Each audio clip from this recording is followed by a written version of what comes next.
10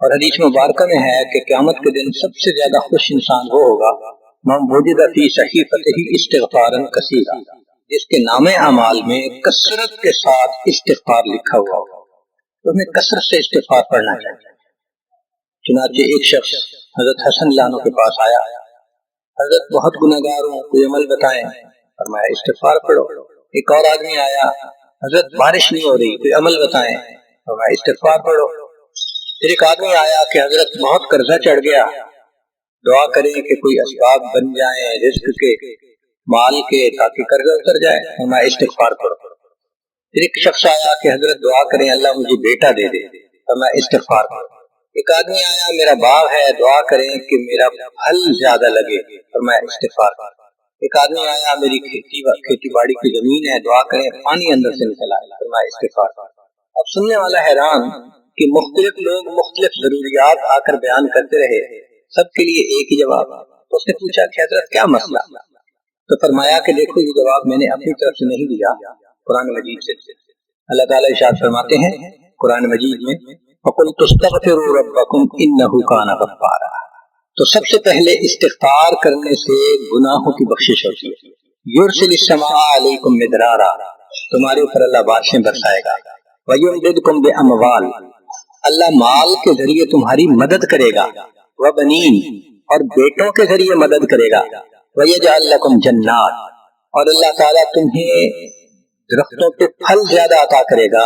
وَيَجْعَلْ لَكُمْ أَنْهَارًا، اور اللہ تعالیٰ تمہارے لیے زمین سے چشمے جاری فرما دے گا۔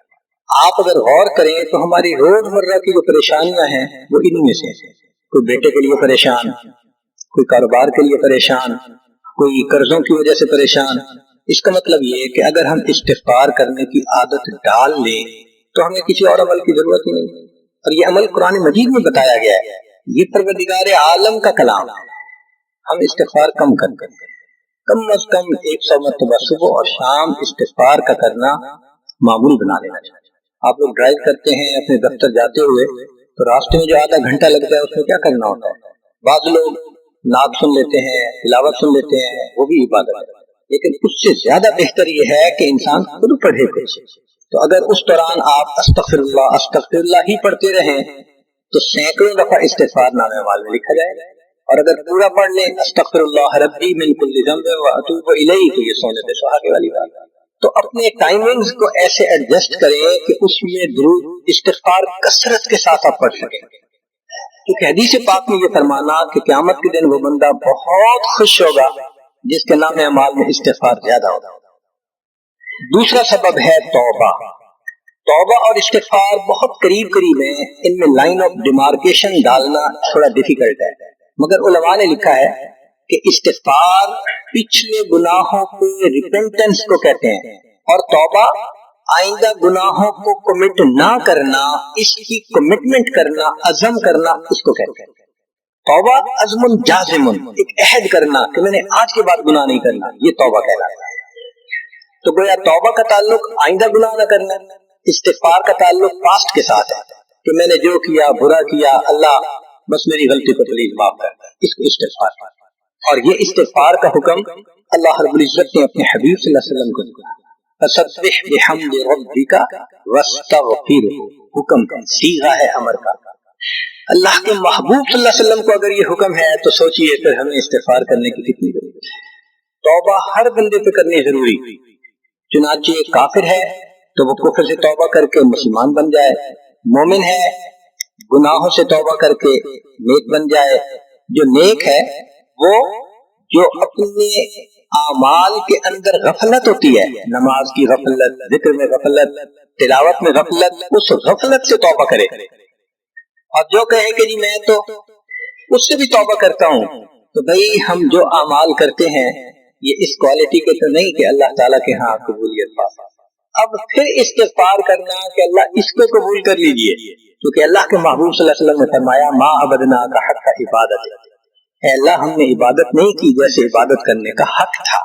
اگر سید الاولین والآخرین صلی اللہ علیہ وسلم یہ فرماتے ہیں، ہم کس سے تیرا جرم ملیے، ہماری عبادتیں کیا عبادت؟ استغفار کرنا، توبہ کرنا ہم میں سے ہر بندے پر لازم ہے۔ تیسری چیز جس سے کہ گناہ معاف ہوتے ہیں، الحسنات الماحیہ، نیکیاں۔ جو انسان نیک اعمال کرتا ہے تو گناہ دھل جاتا ہے. نیک اعمال کی مثال صابن کی ہے، گناہوں کی مثال میل کی. صابن جتنا زیادہ لگتا ہے اتنا میل دھل جاتی ہے. ان الحسنات یذہبن السیئات. یہاں شیطان دھوکہ دیتا ہے. مثلا اگر کوئی بچہ تعلیم پا رہا ہے مگر کوئی گناہ بھی کرتا ہے، تیرے علم کا کیا فائدہ، گناہ تو تو چھوڑتا نہیں. بھائی اگر گناہ کرتے ہیں تو علم تو الٹا ان گناہوں کو دھوئے گا، وہ علم ہی چھڑوا دیتا ہے تاکہ دھونے کا مسئلہ ہی نہ رہے. اب عورت سوچے گی میں پردہ تو کرتی نہیں، نمازوں کا کیا فائدہ. یہ دھوکہ ہے شیطان کا. بھئی آپ نمازیں پڑھتی رہو، اس نمازوں کی برکت سے اللہ پھر پردے کی بھی توفیق دے دیں گے. تو نیکی نہیں چھوڑنی چاہیے کبھی بھی. یہ سوچ کے جی میں اچھا تو ہوں نہیں، کیا فائدہ. فائدہ ہے. جب اللہ فرما رہے ہیں کہ نیکیاں گناہوں کو دھو دیتی ہیں، بھئی گناہ تو ہم چھوڑتے نہیں اور نیکی آرام سے چھوڑ دیتے ہیں، یہ کہاں کی لاجک ہے. اس لیے نیکی بھاگ بھاگ کے کرنی چاہیے. اگر گناہ ہے تو نیکی اور زیادہ کریں تاکہ نیکی کی برکت سے گناہوں کی ظلمت ختم ہو جائے اور دھل جائے. حدیث پاک میں ہے بندہ گناہ کرتا ہے لکھ دیا جاتا ہے، دوسرا گناہ، تیسرا، 5 گناہ کرتا ہے، پھر اس کے بعد وہ ایک نیکی کرتا ہے تو نیکی والا فرشتہ کہتا ہے کہ دیکھو اللہ کے ہاں دستور ہے من جاء بالحسنۃ فلہ عشر امثالھا. اس کو 10 نیکیاں ملنی تھی، تم نے 5 گناہ لکھے ہیں نا، اچھا تم 5 گناہ مٹا دو، میں نامہ اعمال میں 10 نیکیوں کی بجائے صرف 5 نیکیاں بیلنس وہ ڈال دیتا ہوں. چنانچہ 5 گناہ مٹا دیے جاتے ہیں، 5 نیکیاں نامہ اعمال میں لکھ دی جاتی ہیں. اس لیے خوب نیکی کرنی چاہیے تاکہ اللہ تعالیٰ گناہوں کی ظلمت سے ہمیں محفوظ فرما دے. چوتھی چیز جس سے کہ گناہ معاف ہوتے ہیں، دعاء المؤمنین للمؤمن. جو ایمان والے ایک دوسرے کے لیے دعائیں کرتے ہیں اس سے بھی گناہ معاف ہوتے ہیں. چنانچہ عمر لانو جا رہے تھے عمرے کے لیے، نبی اسلام نے فرمایا اے بھائی ہمیں اپنی دعاؤں میں نہ بھولنا. تو نبی اسلام نے امت کو تعلیم دی کہ ایک دوسرے کو دعاؤں کے لیے کہنا چاہیے. یہ بہت اچھی عادت ہے کہ جب کسی سے ملے جی ہمیں اپنی دعاؤں میں یاد رکھیں. والدین کو کہنا، بڑوں کو کہنا، دوستوں کو کہنا، کیا معلوم کس کی مانگی ہوئی دعا کام آ جائے. اس دعا کا فائدہ ہوتا ہے نا، تبھی تو قرآن مجید میں دعا سکھائی گئی. ربنا اغفر لنا ولاخواننا الذین سبقونا بالایمان. اے اللہ جو ہم سے پہلے ایمان والے چلے گئے ان کی بھی مغفرت فرما دے. تو فائدہ ہوتا ہے تو قرآن نے دعا سکھائی ہے نا. تو ایمان والوں کی دعاؤں سے دوسرے ایمان والوں کو فائدہ ہوتا ہے. حدیث پاک میں ہے دوست کی دعا دوست کے پیٹھ پیچھے رد نہیں کی جاتی، کیوں؟ اس میں خلوص ہوتا ہے. تو اس لیے حدیث پاک میں ہے، مسلم شریف کی روایت ہے کہ اگر کوئی آدمی فوت ہو جائے اور 40 آدمی جنازہ پڑھ لیں جو ایمان والے ہوں، توحید والے ہوں، فرمایا ما من رجل مسلم یموت فیقوم علی جنازتہ 40 رجلا لا یشرکون باللہ شیئا الا شفعهم اللہ فیہ. اللہ 40 بندوں کی نماز جنازہ کو قبول کر کے میت کی مغفرت فرما دیتے ہیں. 5واں عمل ما یعمل للمیت من اعمال البر. ہم اپنے فوت شدہ لوگوں کے لیے جو نفل کے کوئی نیک کام کرتے ہیں اس سے بھی ان کے گناہ معاف ہوتے ہیں. مثلا صدقہ کر دیا، قرآن پاک پڑھا، ان کو بخش دیا، ان کی طرف سے عمرہ کیا، حج کیا، ان نفلی اعمال کا ثواب ان کو ملتا ہے. اس کی وجہ سے ان کے گناہوں کو معاف کر دیا جاتا ہے. چنانچہ حضرت شیخ الحدیث رحمۃ اللہ علیہ نے فضائل ذکر میں یا کسی اور کتاب میں واقعہ لکھا ہے کہ ایک اللہ والے تھے، قبرستان کے قریب سے جاتے ہوئے انہوں نے کچھ پڑھ کے قبرستان والوں کو بخش دیا. رات خواب دیکھا کہ وہی قبرستان والے ہیں اور ایک آدمی آتا ہے جیسے کوئی ڈاک تقسیم کرنے والا ڈاکیا ہوتا ہے اور سب اس کی طرف بھاگ پڑتے ہیں جیسے ڈاک لینے کے لیے. ایک بندہ پیچھے آرام سے بیٹھا ہوتا ہے، وہ پوچھتا ہے کیا معاملہ؟ وہ کہتے ہیں کہ یہ فرشتہ آیا ہے، روزانہ کی جو ڈاک آئی ہے نا نیکیوں کی، جو اولاد نے، رشتہ داروں نے، دوستوں نے کیے، لہذا وہ اعمال نیکیاں ملتی ہیں تو یہ سب لوگ جاتے ہیں کہ نیکیاں ملیں گی، ہمارا درجہ بڑھے گا. اس نے کہا کہ آپ کو ضرورت نہیں ہے. کہنے لگا ہاں میں لے لوں گا، مگر میرا ایک بیٹا ہے جسے میں نے قرآن پاک کا حافظ بنایا، اس کی دکان ہے، وہ سارا دن دکان پہ بیٹھا رہتا ہے اور ساتھ ساتھ قرآن پڑھتا رہتا ہے، تو مجھے اتنی نیکیاں مل جاتی ہیں کہ میں بعد میں لے لوں گا. اس نے کہا بیٹا کہاں؟ اس نے کہا فلاں جگہ دکان ہے. وہ اللہ والے جب وہاں گئے اگلے دن تو دیکھا کہ ایک نوجوان ہے اور وہ بیٹھا ہوا ہے، گاہک آتا ہے تو اس کو سودا بیچ دیتا ہے. جب گاہک کوئی نہیں ہوتا تو وہ قرآن پڑھنا شروع کر دیتا ہے. تو وہ سمجھ گیا کہ میرا خواب سچا تھا، اس بچے کے قرآن پڑھنے سے اس کے والد کو خوب بینیفٹ مل رہا ہے.